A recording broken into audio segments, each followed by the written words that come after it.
but welcome to today's Mentor Connect. This is hosted by Eprenz.com, also known as Entrepreneurs Network. This program offers entrepreneurs some rich insights and value that helps in some of the ways you're in your entrepreneurial journey. Eprenz is a community with a social purpose to help entrepreneurs like you. Our mission is to transform the success of 100,000 entrepreneurs by May 2024, and beyond that, to help create a world community of peace and economic equality while treating everyone with respect and compassion. By balancing profit and purpose, we believe everyone benefits from generosity. We are here to help you succeed, and we are willing to invest time and effort into your success. Back into month 1 of October, starting a new business.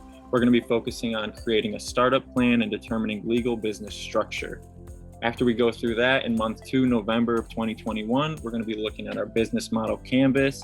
If you've been to previous sessions, we do speak on this a lot. So we're going to look for ideal customer persona and key partnerships. Moving into December, month 3, we're going to be looking at business model canvas again, but the upsell and downsell plus other revenue streams. And then when we take a look into the next year, 2022, in January, we're going to be focusing on marketing and scaling the business. We're going to be looking at user experience, user interface, and customer journeys. Following January, we'll move into February, month 5, and we'll take a look at raising funds. This will focus on financial basics for startups. And then to end our 6-month program will be in March, and it will be on technology operations and business processes. This will focus on roles of technology in your business and how they can help you. One question I had for you was, how did you discover your purpose, whether that's in business or life? Okay, great. I'm going to share my screen as we do this because I think this lends itself to, let me make sure I get the right share there, to the discussion. So I think finding your purpose is, we'll take the question a little bit broader than that, because I don't think it's just finding your purpose in life, and there may be more than one purpose in life as well. So as part of the prep for this, I reviewed one of the books that's popular right now, Find Your Purpose by Simon Sinek. Some of you all may have read that book. What he talks about is you talk to your friends and you find out who you are on the inside. That's how you find your purpose. You know, you may not know yourself as well as friends would. He says, don't talk to your spouse, don't talk to your kids, don't talk to your parents about it because they're too close to really tell you what you're really about, what makes you unique. That's his approach to it. But I think it goes beyond that. So what I've shared on the screen is really a holistic way of looking at what business is right for you. Because I think when we talk about finding your purpose, we're really talking in a business context of how do you think about where you're going with a business. And so I love this chart that one of our marketing team members put together, which is you look not only for what things you are good at, but also what things the world needs. You also look for what things you love, and you look for what things you can be paid for. So this is a little bit more than just finding your purpose. This is really finding where you're heading in the world from a business perspective, because this group really is about your business, starting a business. So I think one of the starting points when you look at your business is looking at the intersection of all these things, right? So you may know from school what things you're good at. You may know from your business career. Some of the folks on the call today have, multiple years of experience. You may know which things that your bosses have said you're really good at, right? And then you also know which things you're passionate and love about. But I think to just pick one item can be a mistake. So if you just pick the thing you love, there may be no market for it at all, or maybe nobody cares. If you just pick the thing you love, it might not be the right thing for you to pursue because maybe it can't do the things you want. So people all the time find something that they love and they do that. We also hear every day. Yesterday, Shahili and I were on a call with someone who has been doing business for years and years and years, been a really senior role in business. And so she said, I know how to do this. But what she didn't think about was what things people would pay for necessarily. And so you need to combine all 4 of these, and then your passion, your mission, your vocation and profession to find out where the intersection is to start a business. So finding your purpose Yes, there are things you can look at. There are tools online. There are actually even software programs that can help you figure out how to find your purpose, right? What things are you best at? But also don't limit it to just one. For me personally, I have multiple purposes that I find, right? One is I love this mission of making a difference for other people. That to me lights me up. It isn't to become a billionaire. That's not, a purpose that to me is exciting enough to live every day for. But making a difference for other people is. So one spot where I articulate that is business. In the business world, making a difference for entrepreneurs everywhere is a purpose that excites me, lights me up, that I love, and I have some skill sets at doing.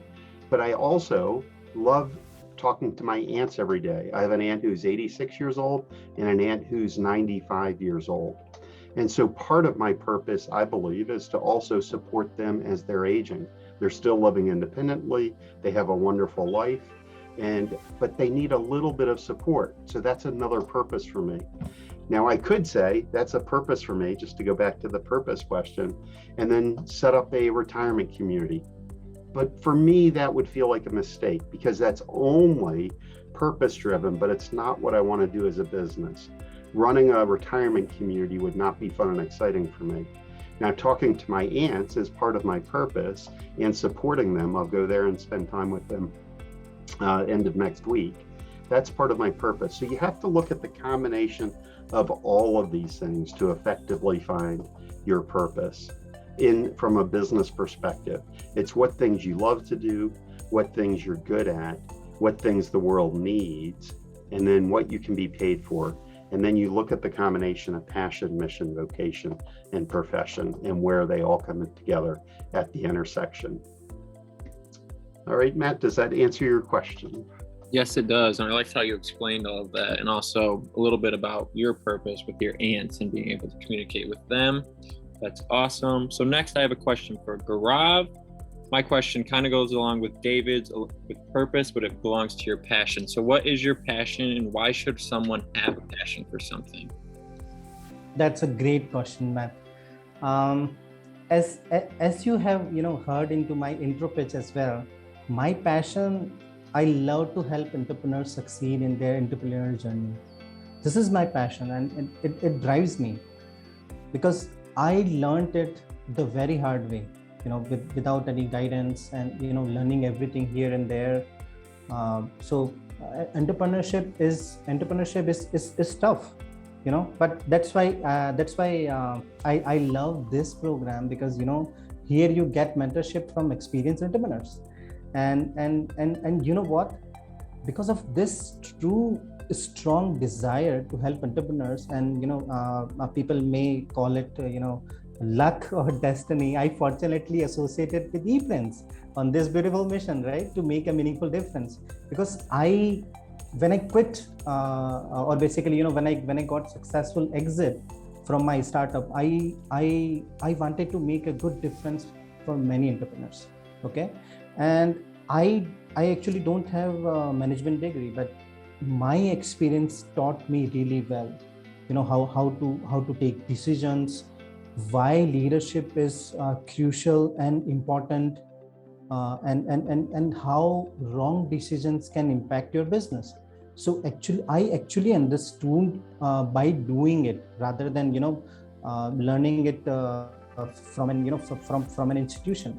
Okay, because I understood why the decision making is so important, why leadership plays a crucial role for success in business, and how you provide a very good value and make a good difference for your customers.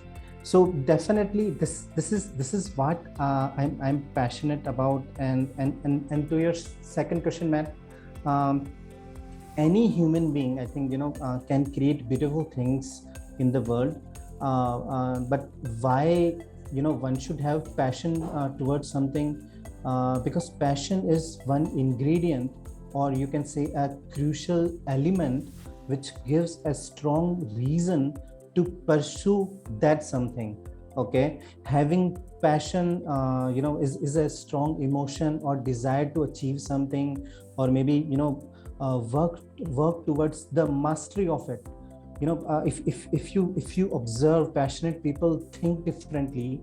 They observe things, and they are always behind to achieve that something. So definitely, having passion about something is really great. And I think I believe in this, and you can make great decisions, and you will automatically get to meet with your destiny. Yeah, thank you. Thanks for that answer, Gaurav. It was very insightful. Next, I want to jump back to David. What are the importance of values and ideals? So thanks for the question, Matt. Values and ideals. So there's a couple things. So when you have values, it can guide you, right? So it goes back to the Alice in Wonderland quote of, if you don't know which path you're on, if you don't know where you're going, any path will do. And so your values help to guide you on where you're going, right? So when we started Eprenz, one of the first things we did was we developed our core values. What was important to us? And by the way, when you start a business, right, they talk about reviewing strategy every 3 to 6 weeks. We do that at Eprenz. We review our strategy, and sometimes you've heard the word pivot, maybe. A pivot is where you change directions just a little bit. Those things we've done many times. We've looked at what things we're doing, what products and services. Today is an example of that. We've pivoted the Mentor Connect program, because before we were just answering questions that the mentees asked. Today we've pivoted it to try to add more value. But back to values, values don't change. We haven't changed our values since day one, not once, right? So once you have your values, who you are in the world and what your business represents, those can be much more stable. You may change them at some point down the road. You may say there's something to kind of, maybe your team has grown a lot and they have other values to add to it. But for the most part, values are consistent and are your guide. So when I look at values, we care about humans. That's one of our key values as a business. We care about making a difference for people. We care about integrity. These are all part of our core values as a business. We also talk about things like valuing data rather than just opinions. So we try to make most of our decisions based on facts rather than just opinions, because everyone has an opinion. And if you run your business from an opinion based, you'll be changing, opinions every day, and you'd never get anywhere. So what you want to be is fact based, where you're always getting better over time. So that's one of our core values as a business. And I think it does tie into who you are as the world. One of the wonderful things about being the entrepreneur or the person leading a company, or even part of the senior management team, is you get to take your personal values and instill them in the business. So one other thing to say on values that I think is really important is that when you're hiring team members, those values also help to guide who's a good fit. Right? So what you don't want to do is have team members with very opposed values, because even if they have the right credentials, it won't succeed as a business. So we value integrity at a very high level, right? To me, that's an important aspect. So when we hire, we look at that. And I think it attracts a much higher quality team.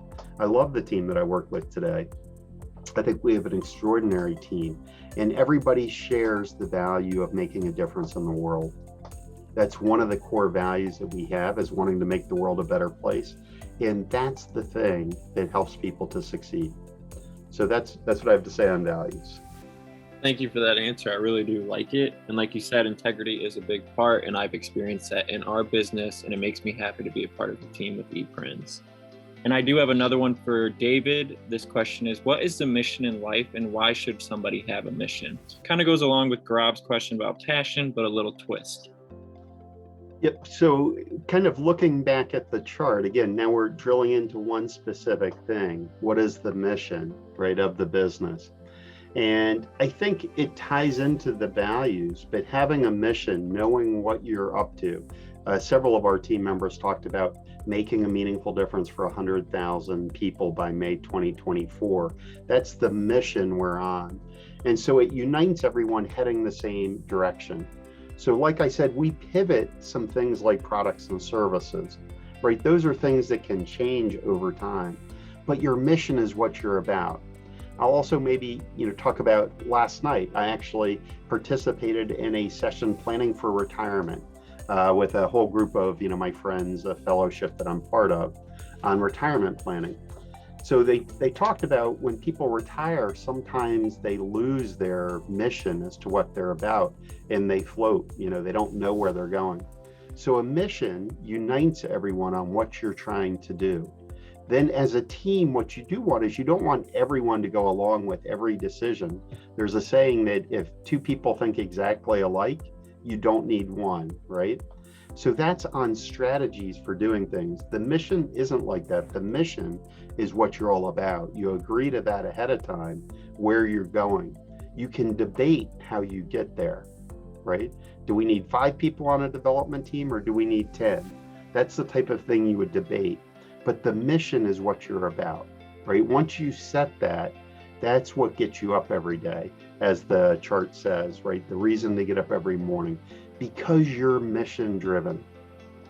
And I can say, even as an employee of an organization, I set my own mission for what I was doing. When I was in grad school, I looked at joining a group of people that were going to start a government contracting group. They're starting to fund it. It was part of a bank. And I looked at my mission was to help support the team of people in achieving their goals with sales.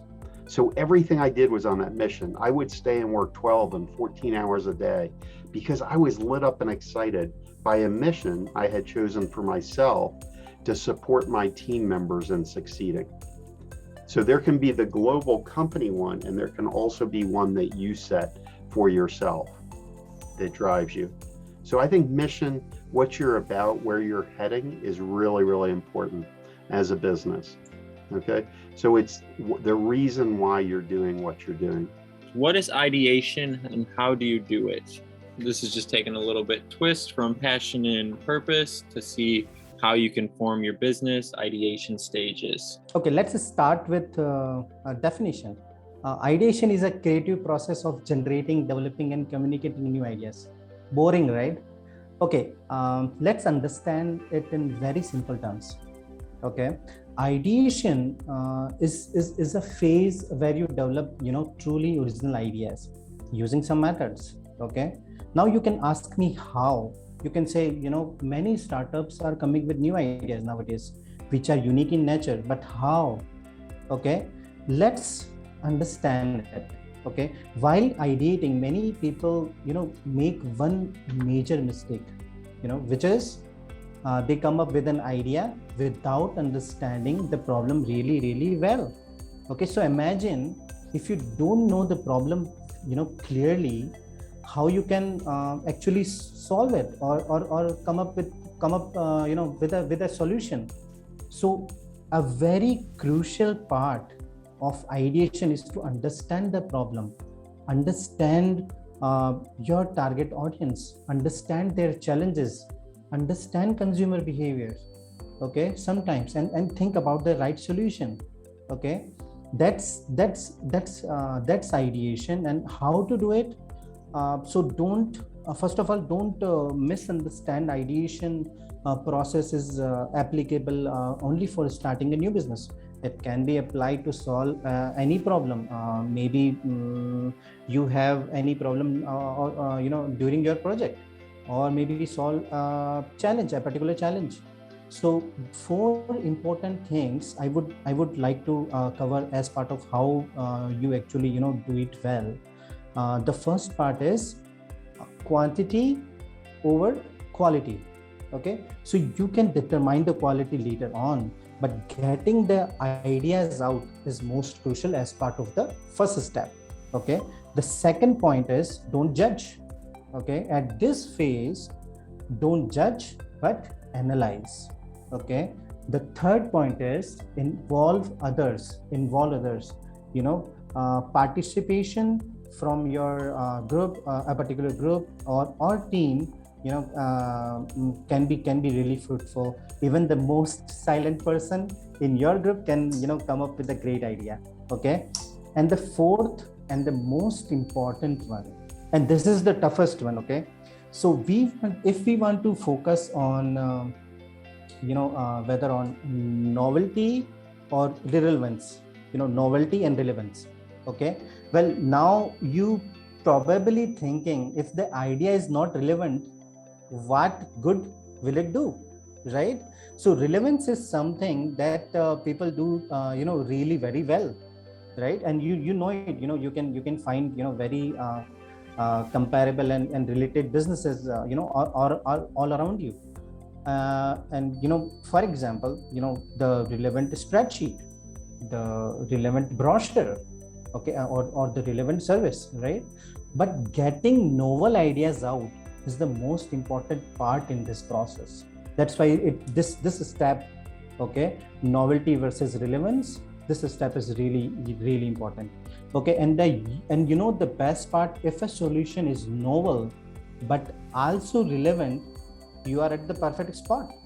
For example, iPod or iPhone, novel but relevant, right?